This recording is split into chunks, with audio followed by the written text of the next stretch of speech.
कक्षा 11वीं के एमपी बोर्ड के विद्यार्थियों, देखिए जिस घड़ी का आप बेसब्री से इंतज़ार कर रहे थे, देखिए 7 नवंबर के लिए पॉलिटिकल साइंस का पेपर सोल्व करेंगे, जो Hindi medium plus English medium दोनों क्लास के लिए रहेगा फुल सॉल्यूशन के साथ में। देखिए वास्तव में आपको अच्छा स्कोर बनाना है तो इस प्रश्न पत्र को आप अच्छे से कंप्लीट करके चले जाइएगा, आप अच्छे से अच्छे नंबर लाएंगे। ठीक है, तो चलिए बिना किसी डाउट की वीडियो को हम शुरू करते हैं। ठीक है, तो देखिए पहला प्रश्न है कि भारतीय संविधान पूर्ण रूपेण किस दिन लागू किया गया? तो ये किया गया था 26 जनवरी 1950 को। ठीक है, इसका आपका दा रहेगा। दूसरा है नौकरशाही शब्द का सर्वप्रथम प्रयोग किया था, किसने किया था? तो गार्ने ने। राज्यसभा के सदस्यों का कार्यकाल कितने वर्ष होता है? तो 6 वर्ष का होता है। चौथा है कानूनों की व्याख्या करने वाला सरकार का अंग है, तो कौन सा अंग है? तो इसका आंसर है आपका न्यायपालिका। ठीक है, इसका आपका सा रहेगा। पांचवा है राजनीतिक सिद्धांतों को आदर्शमुख बनाने का प्रयास किया, किसने किया? लियो स्ट्रास ने। ठीक है, लियो स्ट्रास। और छठा है भारत निम्नलिखित में किस प्रकार का राज्य है? तो धर्मनिरपेक्ष। ठीक है, चलिए इसके बाद में है choose the correct option and right, English medium वालों के लिए है। चलिए टिक कर देती हूँ, आप अच्छे से कंप्लीट कीजिएगा। और दूसरे का ए आपका है, तीसरे का डी रहेगा, चौथे का ए, पांचवे का ए और छठे का ए। ठीक है, तो छठे का आपका सी है, धर्मनिरपेक्ष। ठीक है, चलिए अब बढ़ते हैं रिक्त स्थान की ओर। तो देखिए चलिए पहला प्रश्न है कि संविधान सभा की प्रारूप समिति के अध्यक्ष खालिस्तान थे, तो कौन थे? डॉक्टर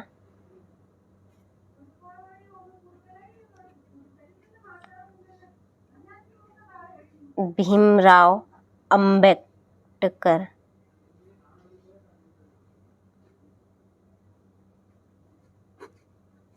ठीक है, दूसरा है दुनिया में संभवतः सबसे अधिक व्यापक अधिकार खालिस्तान के नागरिकों को मिले हैं, तो भारत। ठीक है, भारत के। ठीक है, राष्ट्रपति पद के प्रत्याशी को खालिस्तान रुपये जमानत राशि जमा करानी पड़ती है, तो 15,000 रुपये। कितने? 15,000। भारत में खालिस्तान न्याय प्रणाली की व्यवस्था की गई, तो इसका आंसर रहेगा एकल। ठीक है, एकल न्याय प्रणाली की व्यवस्था। नागरिक शब्द का उद्भव खालिस्तान देश में हुआ, यूनान में। और छठा है ब्रिटिश सरकार के खालिस्तान ने हमारी व्यक्तिगत स्वतंत्रता के अपहरण का प्रयास किया था, तो इसका आंसर रोलेट एक्ट।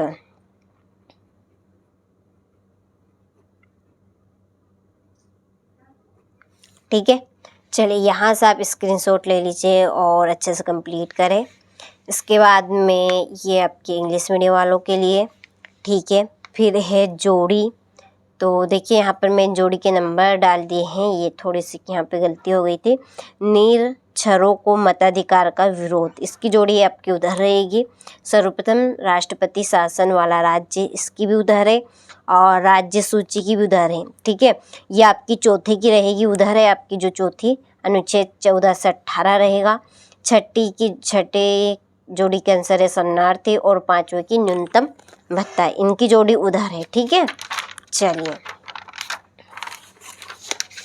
ये यहाँ पे देखिए आप। ठीक है, चलिए तो स्क्रीनशॉट आप ले लीजिए अच्छे से। ठीक है, इसके बाद में यहाँ से आप इंग्लिश मीडियम वाले स्क्रीनशॉट ले लीजिए, मैंने नंबर डाल दिए हैं। ठीक है, चौथे प्रश्न में एक वाक्य में उत्तर लिखिए। पहला है कि सरकार का जो अंग कानूनों को लागू कराता है उसे क्या कहते हैं? कार्यपालिका।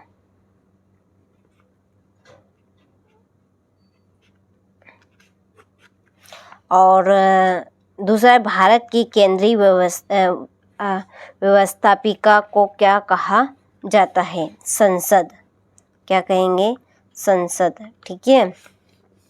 और अनुच्छेद 356 किससे संबंधित है? तो राष्ट्रपति शासन से।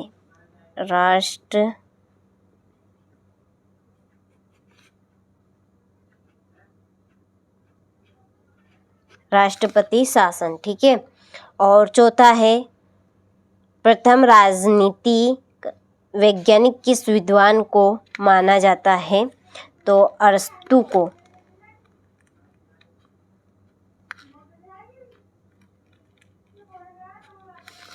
ठीक है। पांचवा है, ऑन लिबर्टी पुस्तक के लेखक कौन है? जॉन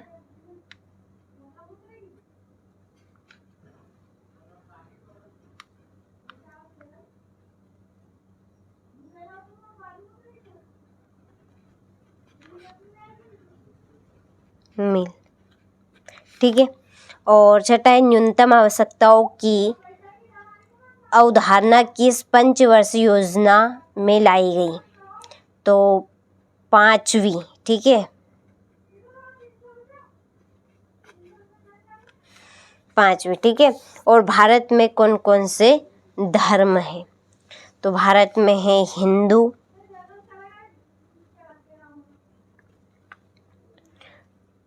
हिंदू, मुस्लिम या सिख भी है। ठीक है। सिख। इसके बाद में इत्यादि कर दीजिए। ठीक है। एक वाक्य में है, 1-2 नाम काफ़ी है।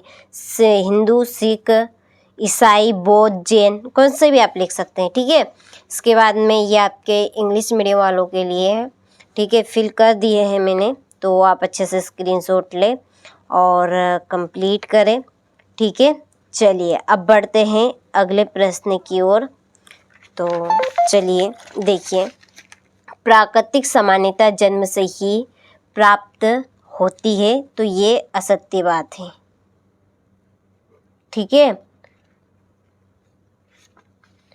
ये जो प्राकृतिक समानता है वो सामाजिक और राजनीतिक अवधारणा से होती है। ठीक है। गांधी जी ने हिंद स्वराज 1909 में लिखी थी, तो ये सत्य है।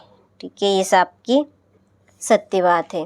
तीसरा है, महिला पुरुष असमानता के चलते कन्या भ्रूण हत्या का पाप समाज में हुआ है, तो यह भी आपका सत्य है, बिल्कुल सत्य बात है। ठीक है। चौथा है कि भारतीय संविधान में अवसरों की समानता नहीं है, तो असत्य बात है ये। लोकतंत्र में अधिकारों का अधिक महत्व नहीं होता है, तो ये भी आपका असत्य है। और कर चुकाना नागरिक का प्रमुख कर्तव्य है, बिल्कुल सत्य है। ठीक है। चलिए यहाँ से आप स्क्रीनशॉट ले लीजिए अच्छे से। ठीक है। इसके बाद में ये आपके इंग्लिश मीडियम वालों के लिए ये आपका सत्य तीसरा आपका सत्य है। ठीक है। चौथा सत्य, 5वां सत्य और ये सत्य रहेगा। इसके बाद में यहाँ से आप देखिए, संविधान सभा के सत्ताहीन होने के कोई 2 कारण, न्यायाधीशों की नियुक्ति प्रक्रिया को, संघात्मक शासन व्यवस्था की 5 विशेषताएं।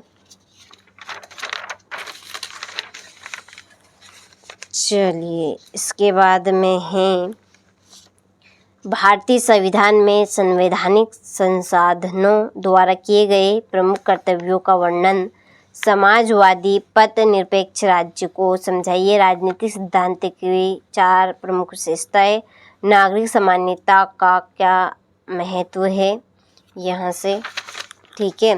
नागरिकों का क्या दायित्व है, धर्मनिरपेक्षता के मार्ग को संक्षेप में लिखिए, शोषण के विरुद्ध अधिकार को समझाना है, राज्यसभा के सदस्यों के लिए योग्यताएं लिखनी है। भारतीय संविधान में वर्णित मौलिक अधिकारों की व्याख्या कीजिए।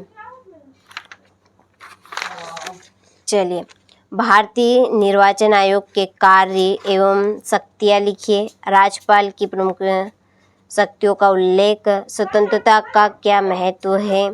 प्रत्यक्ष मतदान प्रणाली के कोई गुण और दोष बताने हैं। ठीक है, चलिए, तो आपने सारे प्रश्नों का अच्छे से स्क्रीनशॉट ले लिया होगा, तो अच्छे से आपको कंप्लीट करने हैं। ठीक है।